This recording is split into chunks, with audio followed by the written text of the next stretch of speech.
वक्रतुंड महाकाय सूर्यकोटि समप्रभा निर्विघ्नं कुरु मे देव सर्वकार्येषु సర్వదా. రోజు రోజుకు అంతకంతకు పెరిగిపోతున్నాడు. అదే ఈ స్వామి విచిత్రం మహత్యం. నెల రోజులు స్వామివారిని ఆటంకం లేకుండా దర్శించుకోవడం ఎవ్వరి తరము కాదట. సో అక్కడ శివలింగం ఎక్కడైతే ఉందో ఉదయం పూట నీళ్లు అక్కడి వరకు వచ్చాయి, రాత్రిపూట స్వామివారి కాళ్ళ వరకు వచ్చి స్వామివారి కాళ్ళని తగిలాయి అనమాట. సో ఎందుకు అంటే ఆయన ప్రతిష్ఠ చేయబడిన హనుమంతుడు. ఇక్కడ స్వయంభూ వినాయకుడు కాబట్టి ఈయనకు సింధూర లేపనం.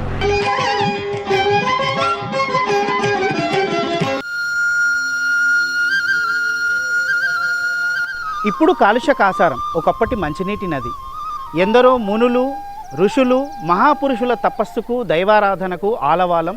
మనం ఇప్పుడు మూసీ నదిగా పిలుచుకుంటున్న ఈ ముచ్చుకుంద నది నిజానికి ఒక గొప్ప పవిత్ర ప్రదేశం. ఇప్పుడు మురికి కాలువగా మారిపోయిన ఈ ముచ్చుకుంద నది తన ఒడ్డున ఎన్నో ఆలయాలకు, గొప్ప క్షేత్రాలకు ఆలంబనగా మారి తన పవిత్రతను మాత్రం ప్రకటించుకుంటోంది. చీకటిని తోసేస్తూ సూర్యకిరణాలు పరుచుకుంటున్న వేళ పూర్తిగా తెల్లవారక ముందే హైదరాబాద్ నడిబొడ్డున మూసీ నది తీరంలో గుడిగంటల సవ్వడి వినిపిస్తోంది.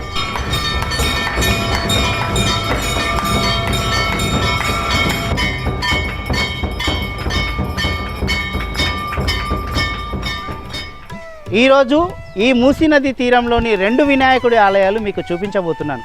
అందుకే జై గణేష అని మనసులో స్మరించుకుంటూ మనం మన వీడియోని ప్రారంభిద్దాం. ఎస్ ఫ్రెండ్స్, మనం ఇప్పుడు హైదరాబాద్ మూసీ నది ఒడ్డున ఉన్న నదీనాథ్ గణపతి ఆలయం వద్ద ఉన్నాం. రోజు రోజుకు అంతకంతకు పెరుగుతున్న ఈ గణనాథుడు సైన్స్కి అందని ఒక మహత్యం, ఒక విచిత్రం. బేగం బజార్, జుమెరాత్ బజార్లో ఉన్న ఈ ఆలయానికి MGBS బస్టాండ్ నుంచి ఎలా రావాలో ముందు ఒకసారి చూద్దాం. ఆ తర్వాత ఆలయం లోపలికి వెళ్ళి మిగతా విశేషాలు తెలుసుకుందాం. MGBS బస్టాండ్ వద్ద దారుల్ షిఫా వైపు ఉన్న రోడ్డుపై సాలార్జంగ్ మ్యూజియం వైపు వెళ్ళాలి.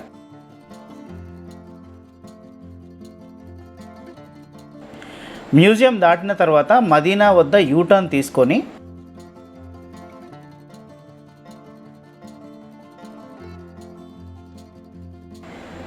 అఫ్జల్గంజ్ బ్రిడ్జి దాటాలి. దాటగానే లెఫ్ట్ రోడ్లోకి అంటే జుమెరాత్ బజార్ రోడ్లోకి వెళ్ళాలి. ఈ రోడ్లో ఇలాగే వెళితే ఘాన్సీ బజార్ చౌరస్తా వస్తుంది. ఈ చౌరస్తా దాటి కొద్ది దూరం వెళ్తే కుడివైపు ఈ పింక్ కలర్ బిల్డింగ్ కనిపిస్తుంది చూడండి. దీని ఎదురుగా అంటే ఎడమవైపు గల్లీలోకి వెళ్ళాలి. ఇలాగే కొంచెం ముందుకు వెళ్తే నదీనాథ్ గణపతి ఆలయం కనిపిస్తుంది.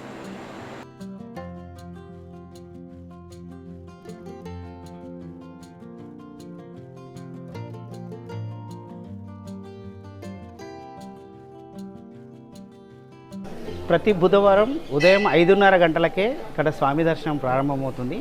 ఇక రోజంతా అభిషేకాలు, అర్చనలు, పూజలే. ఈరోజు బుధవారం కాబట్టి ఇంత హడావుడి ఈ ఆలయంలో కనిపిస్తుంది.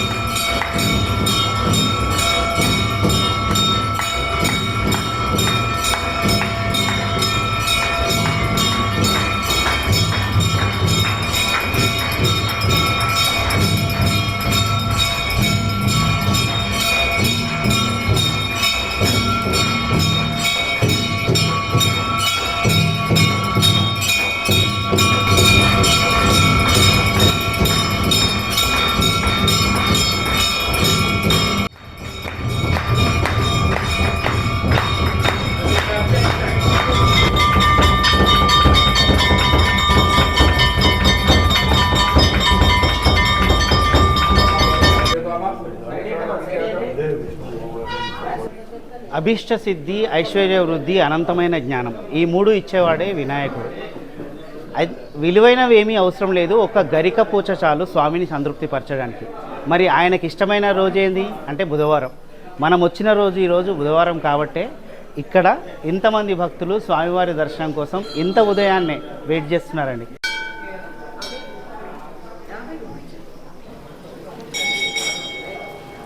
చూసారు కదా, స్వామికి ఇష్టమైన నైవేద్యం బెల్లము, అదేవిధంగా గరిక అండి, తెలుసు కదా, విలువైనది ఏమీ సమర్పించాల్సిన అవసరం లేదు, ఒక గరిక పూచ చాలు స్వామికి అర్చించడం కోసం. అదేవిధంగా ఒక కొబ్బరికాయ, జిల్లేడు పూలతో చేసిన దండ, కొన్ని పూలు, ఇవి అండి స్వామిని అర్చించడానికి ఇక్కడికి వచ్చిన భక్తులు తీసుకెళ్ళేది. ఇంకెందుకు ఆలస్యం, మనం కూడా వెళ్ళి స్వామి దర్శనం చేసుకున్నాం కదా.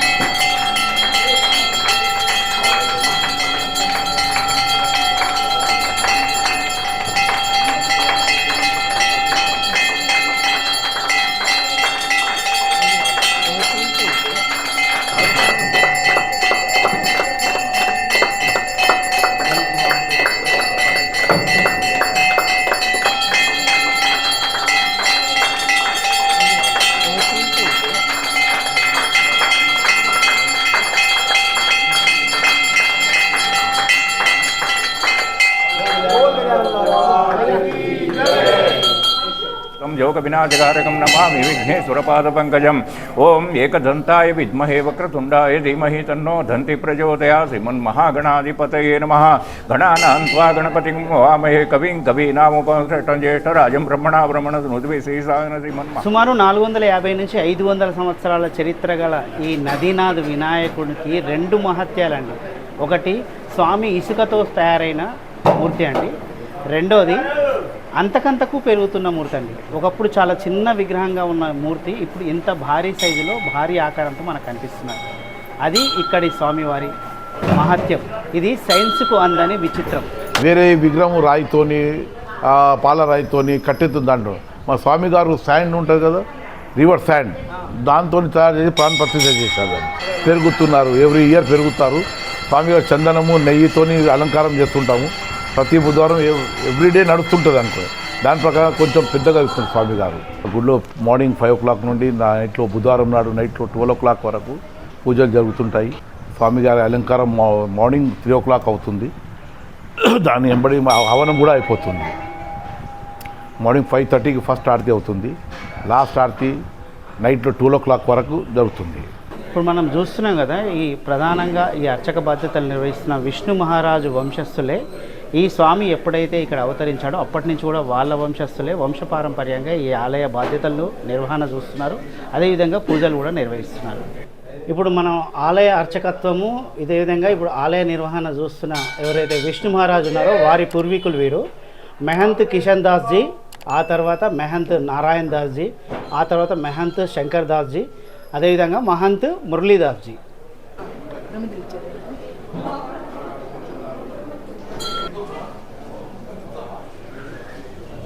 నేను ఒంటరిని, నాకెవరూ లేరు అన్న భావన మనల్ని నిరాశలో కూరుకుపోయేలా చేస్తుంది. కానీ మన ధర్మం, మన దైవం మనల్ని ఎప్పుడూ ఒంటరి కానివారు. నేను నీ వెనక ఉన్నాను, నీకు తోడుగా అన్న భావన ఈ వినాయకుడు కలుగజేస్తాడు. అందుకే వివిధ రకాల సమస్యలతో బాధపడుతున్న వారు ఇక్కడ ముడుపులు కట్టడం ఆనవాయితీగా వస్తోంది. తమ సమస్యలు తీరి సంతోషంతో తనను దర్శించుకున్న వారిని చూసి సంతృప్తి చెందుతాడు ఈ వినాయకుడు. కోరుకున్నవి కొంగు బంగారమై ఏది కోరుకుంటే అది అవుతుంది. పెళ్ళి కానీ, పిల్లలు కానీ, ఆరోగ్యం కానీ, చదువులు కానీ, వీసా కానీ, ఏదంటే అది ఇక్కడికి వస్తే తప్పకుండా ముడుపు కట్టి 16 వారాలు రావాలి. వస్తే తప్పకుండా ఆలోపే కోరిక తీరుతుంది. ఎవరికి ఏదైనా ఏ సమస్య ఉన్నా తీర్చే కొంగు బంగారమే గణేష్ మహారాజ్. 17 వారాలు రావాలి ముడుపు కట్టిన. ముడుపు కట్టిన తర్వాత 16 వారాలు రావాలి. కాదు అనేది మాత్రం ఉండదు. ఆయన దగ్గర మనం మనస్ఫూర్తిగా కోరి మనస్ఫూర్తిగా ముడుపు కట్టి మంచిగా చేస్తే ఎన్ని సమస్యలైనా అయిపోతుంటాయి. మాకేమైనా సమస్య వస్తే ముడుపు కడతానే ఉంటాం. అంతా రెగ్యులర్ వస్తూనే ఉంటాం గుడికి. ఒకవేళ ఓ సమస్య ఉంది, అది అయితే లేదు, మళ్ళీ ముడుపు కడతానే ఉంటాం. కంటిన్యూ అయితేనే ఉంటాయి. ఏది కాలేదు అనే సమస్య లేదు ఆయన దగ్గర. భక్తితో మనం మంచిగా పూజిస్తే ఎట్టి పరిస్థితుల్లో మంచిగా. మేము ఉండేది కొత్తపేటకి వెళ్ళి వస్తాం. రోజు బుధవారం కంపల్సరీ వస్తాం. 90% ఇద్దరం వస్తాం, భార్య భర్తలము. ఒకవేళ బై ఛాన్స్ ఆమెకి లేట్ అయితే ఇంట్లో పని ఉంటే నేను వచ్చేస్తాను, కంపల్సరీ వస్తాం ఎట్టి పరిస్థితుల్లో. ఇప్పటివరకు 5 ఏళ్ళే రావచ్చు. మంది ఏంది 1,00,000 నా అందాజ 50 నుంచి 60,000 మంది వస్తున్నారు బుధవారం అయితే సాయంత్రం 12 గంటల వరకు. ఇక స్వామి దర్శనం తర్వాత మనకి ఇక్కడ దాసాంజనేయ స్వామి ఉంటాడు, ఆయన కూడా చూద్దాం.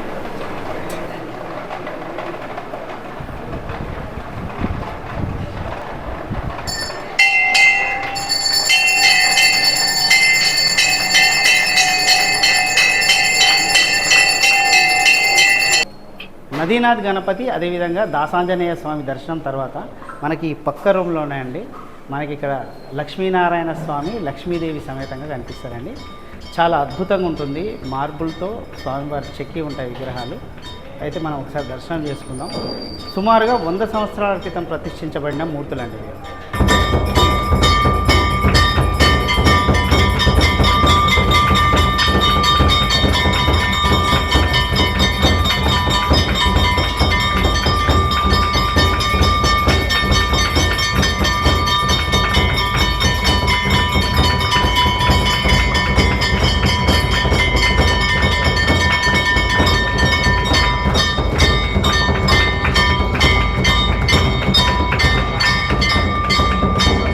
లంబోదరాయ ఏకదంతాయ విఘ్ననాశినే శివసుతాయ శ్రీవరదమూర్తయే నమో నమః. ఏతదర్వశీర్షాయ దీయతే సబ్రహ్మభూయాయ సర్వయజ్ఞరువాప్నోతి సాయమధీయానో ధూతకృతం పాపం నాదేతే భ్రాతృధీయానో రాజోసం దాయం భ్రాతం రౌద్యర్భాభవతే ధర్మార్థకామమోక్షం చ విందతేదమదర్వశీర్షాయ నదేయం యోయేతి మోహాత్ తస్యాత్ పాపనీయాత్ భవతి సహస్రవర్తమానానేన గణపతిపూజం చ వాగ్మిర్భవతి. ఏవం వేద వక్రతుండం చ ఏకదంతం ద్వితీయకం తృతీయం కృష్ణపింగాక్షం గజవక్త్రం చతుర్థకం లంబోదరం పంచమం చ షష్టం వికటమేవ చ సప్తమం విఘ్నరాజేంద్రం ధూమ్రవర్ణం తదాష్టకం నవమం బాలచంద్రం చ దశమం వినాయకం ఏకాదశ గణపతిం ద్వాదశం గజాననం न च विघ्नभयं तस्य सर्वसिद्धिकरं प्रभो विद्यार्थिलपते विजम्बनार्थिलपते समुद्रार्थिलपते वदं जपेत् जपेत् गणपतिस्तोत्रं षड्भिर्मासे संवत्सरेण सिद्धिश्चेभ्यो ब्राह्मणे तस्य विद्या भवेत् सर्वं गणेशस्य प्रसादितः वक्रतुण्डमहाकाय सूर्यकोटिसमप्रभा निर्विघ्नं कुरु मे देवा. నేను లాస్ట్ 25 years నుంచి వస్తున్నా. ఈ గణేశ స్వామి గుడి ఉంది, చాలా పవర్ఫుల్గా ఉంది. ఇక్కడ మీరు ఏం కోరిక ఉంది మొత్తం క్లియర్ అవుతుంది. ఏ ఒకటి కొరిక ఉందండి రండి, ఇక్కడ మొత్తం క్లియర్ అవుతుంది. ఇక్కడ పవర్ వేరే, పాజిటివ్నెస్ వేరే, చాలా వేరే. ఎవరికి అనుభవం అవుతుంది ఆయన రావచ్చు, ఈ మన గుడి పవర్ చూడవచ్చు. ఇప్పుడు నాకైతే చాలా హ్యాపీ ఉంది. నేను డైలీ వస్తాను, రెగ్యులర్గా ఎవ్రీ వెనస్డే వస్తాను. ఒక 4 months నుంచి వస్తున్నాను. ప్రస్తుతానికి అయితే చాలా బాగుంది. అనుకున్నది అవుతుందని అందరి అభిప్రాయం. కోరుకున్నది తప్పక నిలబెడతాను.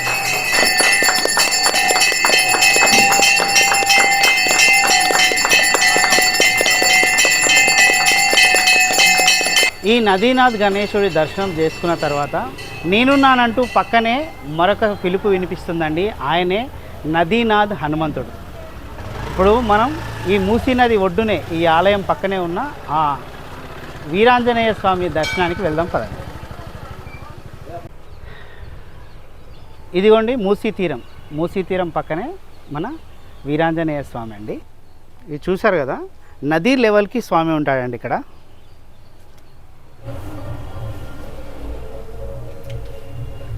స్వామి సంపూర్ణ అలంకారంతో కనిపిస్తున్నాడు. చూడండి, మనకు కోర మీసాలు, పెద్ద కనుబొమ్మలు, తిరునామము, అదేవిధంగా తలపాగా ధరించి ఆహాహా ఎంత సుందర రూపం అండి. ఈ హనుమంతుని రూపం చూసారా, చాలా విచిత్రంగా కనిపిస్తుంది.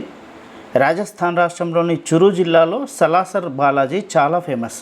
సలాసర్ బాలాజీ హనుమంతుని రూపంతో ఉంటాడు. నదిలో నుంచి బయటపడిన ఈ వీర్ హనుమాన్ కూడా అదే రూపంతో ఉంటారు. అందుకే ఈయనను బాలాజీ హనుమాన్ అని కూడా పిలుస్తారు. కోరమీసాలు, పెద్ద నల్లని కనుబొమ్మలు, పైన వెంకటేశ్వరునిలా తిరునామంతో కనిపిస్తాడు.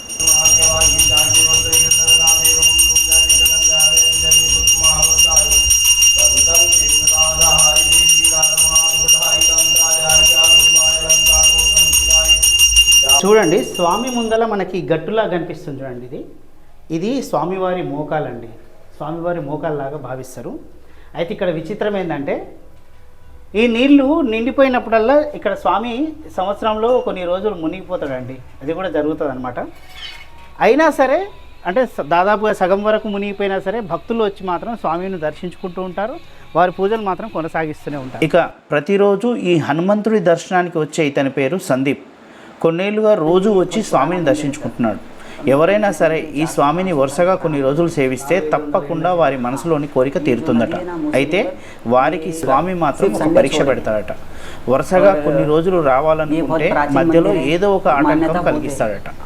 అది దాటుకొని రోజు వస్తే మాత్రం వారి కోరిక ఖచ్చితంగా తీరుతుందట. एक महीना अगर आप कंटिन्यू है ना, 1 महीने में 2 दिन तो मिस होता आपको. हाँ, ये मंदिर बहुत पावरफुल है, ये बहुत प्राचीन मंदिर है। ప్రతి వారం వస్తుంటాము, బుధవారం వస్తుంటాము. ఇక్కడ ఉండే పంతులు గారు మంచిగా పూజ చేసి అంతా అర్చన అది చేసేసి మంచిగా డెకరేషన్ చేసి పెడతారు. బుధవారం వస్తుంటాము. రూపం కూడా డిఫరెంట్ ఉంది, మీసాలు స్వయంభూ స్వామి. మీరు అంటే ఎప్పుడైనా వర్షాలు వచ్చి మునిగిపోవడం కూడా చూడలేదు నేను, ఆ పంతులు గారు చెప్పడమే తప్ప ఎప్పుడు ఆ టైంలో అయితే రాలేదు. మొత్తం మునిగిపోతుంది అంటండి, టెంపుల్ మొత్తం మునిగిపోయి వాటర్ మళ్ళీ వెళ్ళిపోయిన తర్వాత మళ్ళీ ఓపెన్ చేస్తారు. అయితే వాటర్ వచ్చే ముందు గేట్స్ ఓపెన్ చేసే ముందు ఇంటిమేషన్ చేస్తారు. పంతులు గారికి ఇంటిమేషన్ చేసిన తర్వాత అప్పుడు వీళ్ళు ఉండే సామాను అంతా కూడాను తీసేసి వినాయక స్వామి టెంపుల్లో పెడతారు. పెట్టిన తర్వాత ఈ మొత్తం మునిగిపోద్ది కదా, మళ్ళీ వాటర్ అంతా వెళ్ళిపోయిన తర్వాత అప్పుడు గేట్ ఎప్పుడైతే క్లోజ్ చేస్తారో మళ్ళీ ఇంటిమేషన్ ఇస్తారు, అప్పుడు మళ్ళీ రీఓపెన్ చేస్తారు. మీరు సికింద్రాబాద్ నుంచి వచ్చేటప్పుడు ఛత్రి అనే బస్ స్టాప్ దగ్గర మీరు దిగొచ్చండి. 1J 2J అండ్ 86J ఈ 3 బస్సులు కూడా మీరు ఎక్కితే ఈ నదీనాథ్ గణేష్ మందిర్కి మీరు చేరుకోవచ్చు. ఈ నదీనాథ్ గణపతి దర్శనం అయిపోయింది కదా, మనం ఇక్కడి నుంచి ఇక ప్రాచీన గణపతి ఆలయం ఉంది కదండి రామ్సింగ్పుర కార్వాన్లో, అక్కడికి వెళ్దాం పదండి. రెండో ఆలయం. ఇక మనం ఇప్పుడు చూడబోయే రెండో వినాయకుడి ఆలయం కూడా మూసీ నది తీరంలోనే ఉంది. ఈ ఆలయానికి రావాలంటే అత్తాపూర్ రూట్లో PV express way pillar number 102 నుంచి ఎడమవైపు రోడ్లోకి తీసుకొని ఒక 800 మీటర్లు వస్తే మీకు కుడివైపు ప్రాచీన్ గణేష్ ఘాట్ మందిర్ అంటూ ఆర్చ్ కనిపిస్తుంది.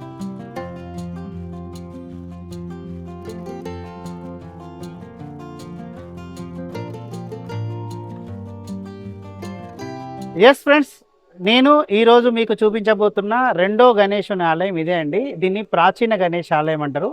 ఇది కార్వాన్ అండి, కార్వాన్ దగ్గరలో ఉన్న రామ్సింగ్పురాలో మన ఈ ఆలయం ఉంటుంది. అయితే 700 సంవత్సరాల క్రితం వెలిసిన స్వామి అండి, అందుకే ప్రాచీన గణేశుని ఆలయం. ఇంకొక విశిష్టత ఏం తెలుసా, ఒకప్పుడు ముచ్చుకుందా నది ప్రతిరోజు ఈ వినాయకుడి పాదాలను స్పర్శించేదట అండి, అందుకే ఈ వినాయకుడు చాలా ప్రత్యేకం. చూడండి, ఆలయం మొత్తం ఒక కోట ముఖద్వారం లాగా కనిపిస్తుంది ఇక్కడి నుంచి. లోపల కూడా మొత్తం కోటలాగానే కనిపిస్తుంది. ఇక్కడ కొంచెం డౌన్లోకి ఉంది ఆలయం.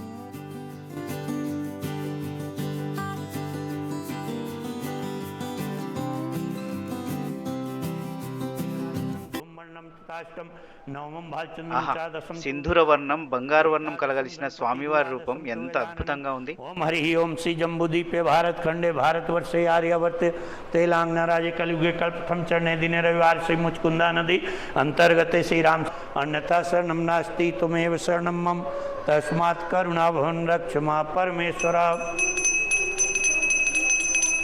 वक्रतुंड महाकाय सूर्यकोटि समप्रभा निर्विघ्नं कुरु मे देव सर्वकार्येषु सर्वदा। जय गणेश जय गणेश जय गणेश देवा, माता जाकी पार्वती पिता महादेवा। जय गणेश जय गणेश जय गणेश देवा। एक दंत दयावंत चार भुजाधारी, मस्तक सिंदूर सोए मूस की सवारी। पान चढ़े फूल चढ़े और चढ़े मेवा, लड्डुअन को भोग लगे संत करें से। చూడండి స్వామి సింధూర వర్ణంలో ఎలా మెరిసిపోతున్నాడో. जय गणेश देवा। ఆహాహా, ఎంత సుందర రూపం అండి. సో ఇంకా దగ్గర నుంచి చూసే ప్రయత్నం చేద్దాం. निर्धन को माया दीनन की लाज रखो शंभु सुत సో గర్భగుడిలోకి వెళ్ళాలంటే ఇట్లా వెళ్ళాలి మనం. कर जग बलिहारी। ब्रह्म तेरा ध्यान धरो इंद्र करे सेवा। सूर श्याम चरण सफल की जसेवा। చూడండి స్వామి రూపం ఎలా కనిపిస్తుందో. जय गणेश देवा जय गणेश देवा। ओम चंद्र ఆ పక్కనే శివలింగం అండి, చాలా చిన్నది. దీపం గ్రహణం దేవేశ్యం తిలోక్యం తిమిరా. ఇక అండి స్వామి విషయానికి వస్తే ఇది 700 సంవత్సరాల చరిత్ర గల ఆలయం అండి. ఈ స్వామి కూడా 700 సంవత్సరాల క్రితం కనుగొనబడిన స్వామి అండి. సో ఇక్కడ మెయిన్ ఏంటంటే కాచి కులస్తులు అండి. ఈయన వీళ్ళు ఉత్తరప్రదేశ్ నుంచి వచ్చారు. వారు ఇక్కడికి రావడం జరిగింది. అయితే ఇక్కడ వివిధ రకాల కార్యక్రమాలు చేసేవారు. అదేవిధంగా కూరగాయలు కూడా ఇక్కడ పండిస్తూ వాళ్ళు జీవనం కొనసాగిస్తుండేవారు. అయితే ఇక్కడ వినాయకుడిని చూసి వాళ్ళు ఇక్కడ ఆలయం నిర్మించి సేవలు చేస్తూ ఉండడం జరిగింది. సో ఆ విధంగా ఈ స్వామి చాలా అప్పటి నుంచి కూడా పూజలు అందుకోవడం ప్రారంభమైందండి. ఈ కాచి కులస్తులు చేస్తున్న పూజలు తర్వాత ఇప్పుడు అందరూ కూడా చుట్టుప్రక్కల నుంచి కూడా ప్రజలు రావడం స్వామిని సేవించుకోవడం జరుగుతుంది. ये 700 वर्ष पुराना मंदिर यहाँ पे है। यहाँ पे बगल में मुचकुंदा नदी है। मुचकुंदा नदी का किनारा था। यह जो राम सिंहपुरा है, राम सिंहपुरा में आपके काछी समाज है। काछी समाज यहाँ पर जो है तो नदी के किनारे फसल उगाया करते थे, खेती करते थे। जो पहली फसल आती थी वो भगवान गजानन महाराज को अर्पण किया करते थे। पहले यहाँ पे जंगल था, कुछ भी नहीं था, यहाँ तक कि भगवान के ऊपर छत नहीं थी। आज जो भी विकास हुआ है प्राचीन गणेश मंदिर में, तो हमारा काछी समाज द्वारा इसमें बहुत सहयोग किया। हमारे प्राचीन गणेश घाट कमेटी के चेयरमैन आदरणीय पुरुषोत्तम सिंह जी, जनरल सेक्रेटरी बीरेंद्र सिंह जी और आदरणीय तिलक सिंह जी, ये लोग जो है तो हमेशा भगवान के चरणों में समर्पित रहते हैं। यहाँ के 3 पर्व जो है तो प्रमुख हैं। पहला गणपति, दूसरा महाशिवरात्रि, तीसरा हनुमान जयंती, जो कि यहाँ पे लाखों की भीड़ रहती है, लाइन लगी रहती है। लोग दर्शन के लिए, अभिषेक करने के लिए लाइन लगी रहती है। और जो सच्चे मन से, सच्चे भाव से भगवान के सामने जो भी मांगते हैं तो उनकी मन्नतें हमेशा पूर्ण होती हैं। స్వామిని చూసిన తర్వాత ఇక్కడ హనుమాన్జీ, ఈయన బాల హనుమాన్ అండి. ఆయన కూడా స్వయంభూనే, చాలా అందమైన రూపం అండి, చాలా విశిష్టమైన రూపంతో కనిపిస్తాడు బాల హనుమంతుడు కూడా.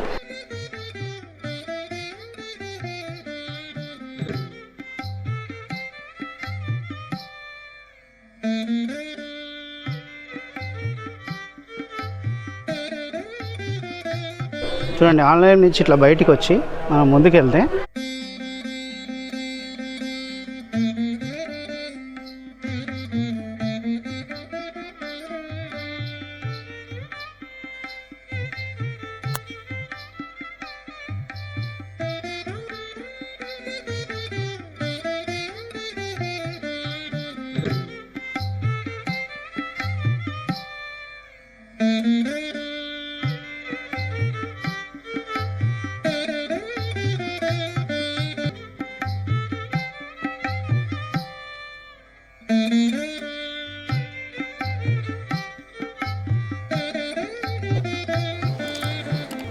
చూడండి, ఇక్కడ ఈ గదిలో శివలింగం ఎంత చిన్నగా ఉంది, ఇంతే ఉంది, నా అరచేయంత అంతే. అది కూడా భూమిలోకి ఉంది. ఎప్పుడో ఏర్పాటు చేసిన శివలింగము లేక స్వయంభూలింగమో కానీ చుట్టూ ఎత్తుగా సిమెంటు పరచడంతో అది భూమి లోపలికి అయిపోయింది. ఒకప్పుడు ఇక్కడ మునులు తపస్సు చేసినప్పుడు రోజు నది నీటితో అభిషేకం చేయడానికి ఏర్పాటు చేసిన శివలింగం అనుకుంటా. అయితే ఒకప్పుడు నది పొంగినప్పుడు, అంటే రాత్రి సమయంలోనేమో నది నీళ్ళు కాళ్ళ వరకు వచ్చాయి, స్వామివారి కాళ్ళ వరకు. ఉదయం కాగానే కింది వరకు కూడా వెళ్ళాయి. సో అక్కడ శివలింగం ఎక్కడైతే ఉందో ఉదయం పూట నీళ్ళు అక్కడి వరకు వచ్చాయి, రాత్రిపూట స్వామివారి కాళ్ళ వరకు వచ్చి స్వామివారి కాళ్ళని తగిలాయి అనమాట.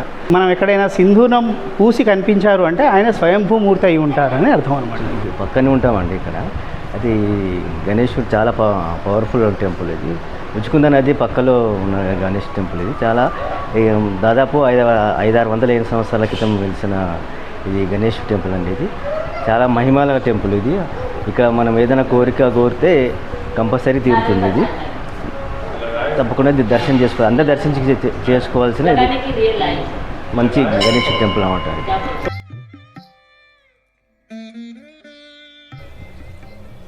చూశారు కదా ఫ్రెండ్స్, అంతకంతకు పెరుగుతున్న నదీనాథ్ గణపతిని, అదేవిధంగా 700 సంవత్సరాల చరిత్ర గల ప్రాచీన గణపతిని. ఇవే కాదు, ఇలాంటి ఎన్నో గొప్ప ఆలయాలను తన ఒడ్డున నిలుపుకున్న ఈ ముచ్చుకుంద నదికి పూర్వవైభవం రావాలని ముక్కు మూసుకొని పక్కకు వెళ్ళే పరిస్థితి నుంచి కనీసం నెత్తిపై చల్లుకొని తీర్థంలా సేవించే పరిస్థితికి ఈ ముచ్చుకుంద నది నీరు మారాలని మనసారా ఆకాంక్షిస్తూ సైనింగ్ ఆఫ్ మీ శ్యామ్ అనుమాల. అన్నట్లు ఫ్రెండ్స్, జై గణేష అని మీ కామెంట్లో పెట్టడం మాత్రం మర్చిపోకండి.